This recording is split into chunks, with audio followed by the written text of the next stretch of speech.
ọlọ́jọ́ ìbí bọ́ sí jò, ọlọ́jọ́ ìbí bọ́ sí jò, ọlọ́jọ́ ìbí bọ́ sí jò, ọlọ́jọ́ ìbí bọ́ sí jò.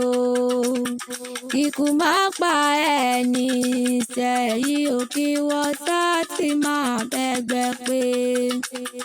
Ọlọ́jọ́ ìbí bọ́ sí jò, ọlọ́jọ́ ìbí bọ́ sí jò, ọlọ́jọ́ ìbí bọ́ sí jò, ọlọ́jọ́ ìbí bọ́ sí jò.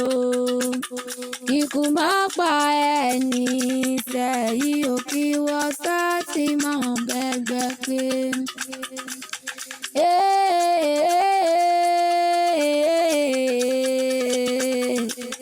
Kògókògó lòun agogo dùgbẹ̀dùgbẹ̀ sá lòun akèrègbè. Alásàkẹ́ mo dé o, tàbí tájàtà mo dé bí ṣe tèmi, mo rí bá lọ́wọ́ Elédùmarè kí n tó mọ̀ ọ́n lọ. N ò ti torí ẹni méjì wá o, torí yeye mi Àjọkẹ́ ni mo ṣe wá lọ́jọ́ tòní, torí Mrs. Felicia Dàda ni mo ṣe wá o. Mo lẹ́kú orí kádùn o, Alájọkẹ́ òkú ọdún ọmọ wa ṣèyẹ òjòjò níṣòwò mọ́lẹ̀ nàjà kókókó lárọ́ tá ò mọ́lẹ̀, kókókó lára tí ó sì mọ́lẹ̀. Onítẹ̀láyé mo lélẹ́dùmarè oníjó ọkà àbùkù.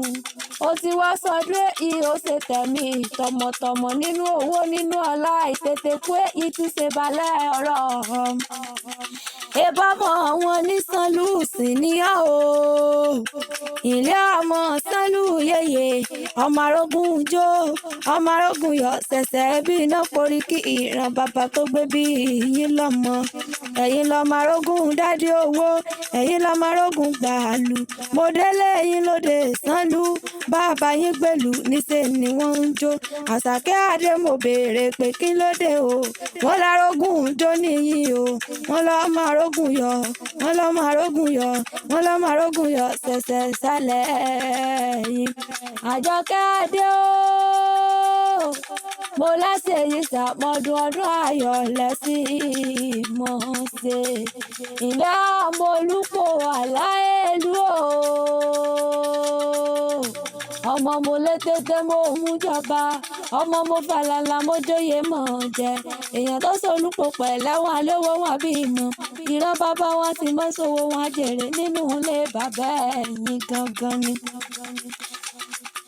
Ayọ̀mídé Emmanuel ló rán mi wá, ó ní bóun kì í yọ ń gbèjègbèjè ọ̀, ó láṣẹ yìí ṣàpọ̀dún ọdún ayọ̀ lẹ́ ó sì mọ̀ ṣe.